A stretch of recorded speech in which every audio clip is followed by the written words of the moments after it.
Today's episode is brought to you by Forvis Mazars. SoundCartel.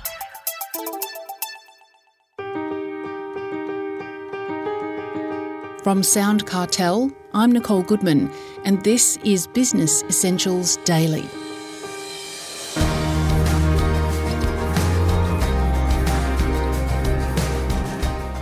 The saying goes, if you lose money, you can always make more. But one thing you can never get back is time. So why do we spend so much of our days doing things that aren't enjoyable or productive? These are the questions serial entrepreneur Steve Glaveski addresses in his book, Time Rich, Do Your Best Work, Live Your Best Life. Steve is the founder of several ventures, including Collective Campus, a startup accelerator, and Lemonade Stand, a business school for kids. With so much on the go, Steve is a great example of how to get the most out of the time we have. As Steve tells Chris Ashmore, the book was born from his frustration about the way traditional business operates. I spent almost a decade in the corporate world, long hours, and I took that sort of culture into my entrepreneurial ventures, and I found myself working 12-hour days and signaling to the rest of the team that that's what you're supposed to do, setting a good example.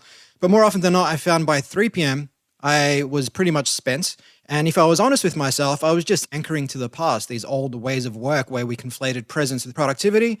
As a result of that, we ran this 2-week experiment, a 9 to 3 workday. It forced us to do away with all the pointless stuff, the meetings. It forced us to automate and outsource rudimentary processes and just to be really diligent about getting into focus and flow. And by the end of that 2 weeks, we found we were just as productive. People were happier. They had more time for other things. I wrote an article about the experience for Harvard Business Review, which just blew up. It was syndicated by the Wall Street Journal, news.com.au, Tech in Asia, numerous others. And that's when I said, hey, maybe there's a book in this. Spoke to my publisher, Wiley, and they said, yeah, definitely. And here we are about 2 years later. Where does all this come from, the way we work? I mean, you write in the book that there's a hang-up from the Industrial Revolution and the days of starting the factories and that kind of thing. And if we look at the 8-hour work week, for example, where did that come from? So if you go back to the Industrial Revolution, the 1700s is when it came about.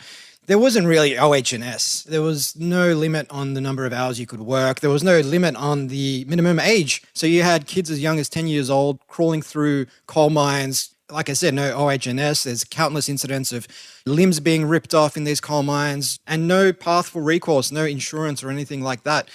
And it wasn't until 1850 that a textile manufacturer by the name of Robert Owen started lobbying for this 8-hour workday. The slogan was 8 hours rest, 8 hours play, 8 hours work.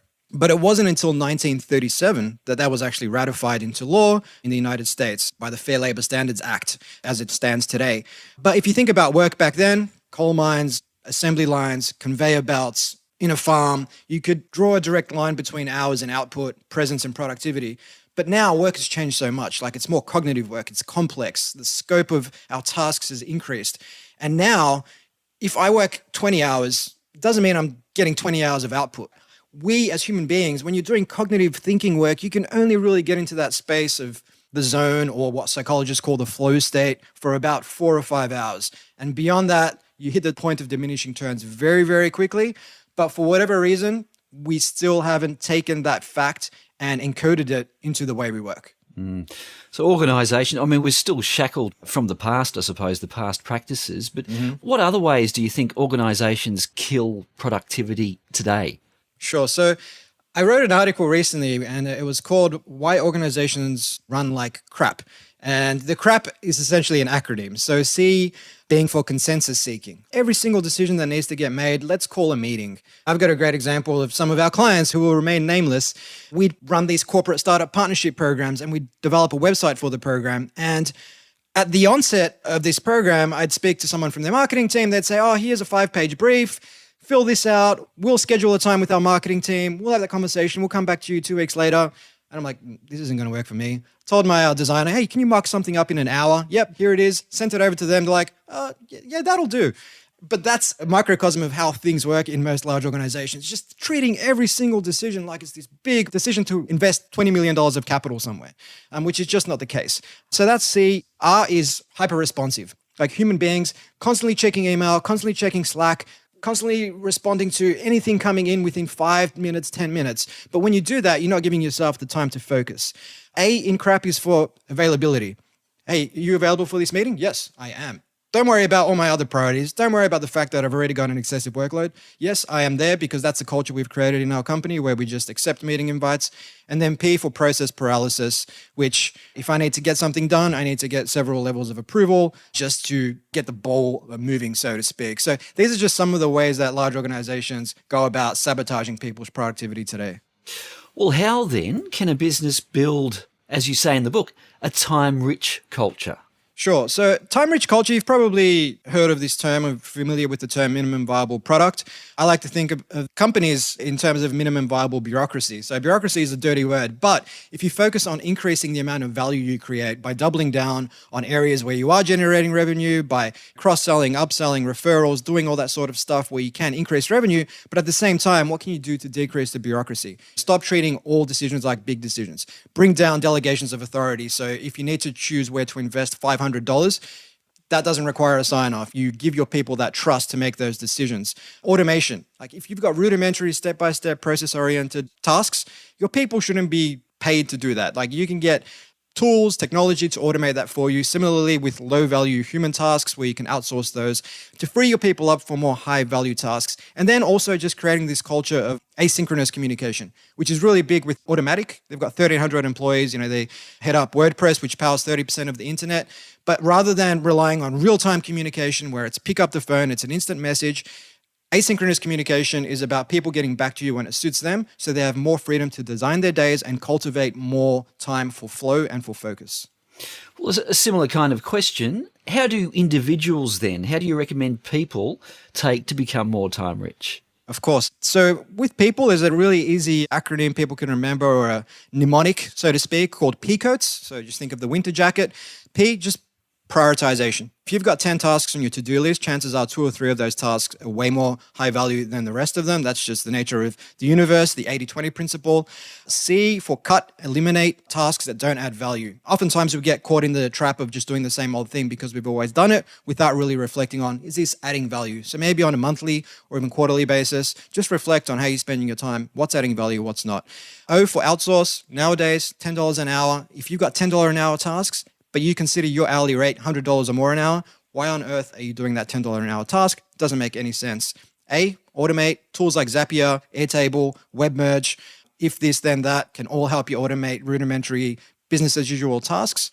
T, S, start your engines, which is essentially what are those things that you can do first thing in the morning to ensure you get off to a good start. So that is doing the hardest thing first. That is going for a walk, because a walk has been shown to release BDNF, brain-derived neurotrophic factor, which actually helps us work, helps us focus, because our brain sees that as a fight or flight moment. So this is our caveman brain, and it just wakes us up. So when people talk about eating lunch at their desk, when people talk about I haven't left my desk in 6 hours, you think you're doing yourself a service. But paradoxically, by taking more breaks, going for a 20-minute walk out in nature, getting some sunlight actually does you a hell of a lot of good when it comes to being able to get your best work done when you are back at your desk. That's fantastic. To finish up with, and you've given a lot, any final productivity tips you could share? I will share one more, which is just on momentum. So as human beings, our brains are wired to conserve energy, and this is an evolutionary trait. So when we sit down to our desks in the morning, the easiest thing for us to do is to check email, to check LinkedIn, to jump on Twitter, see what's trending, all that sort of stuff. But it's much harder for us to sit down and start focusing on that high-value, difficult task. But rather than seeing this task as, oh man, I've got to write a 3,000-word article, maybe break it down into, let me just commit to the first 100 words. That's easy. I'll just write the first 100 words. And what you find is once you write those first 100 words, it's so much easier to keep going. That's just a law of physics. It's a law of motion where the amount of energy required to move a ball is much less once that ball is already moving than when it's stationary. So just apply that to anything. It could be work, could be even going to the gym. Just commit to going for 5 minutes. Once you're there, you've cranked out a few bicep curls or whatever you like to do. So much easier to stay there for another 30, 40 minutes and come out ripped and feeling better about yourself. That was Collective Campus CEO Steve Glaveski.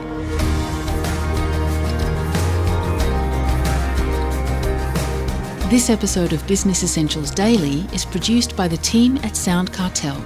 Thanks for listening. I'm Nicole Goodman. We'll bring you more Be Daily tomorrow. tomorrow. Follow at BE Daily Podcast across social media and head to bedaily.com.au for more from the Business Essentials Daily Podcast. SoundCartel. This episode was brought to you by Forvis Mazars. To find out more, visit forvismazars.com/au. That's FORVISMAZARS.com/au.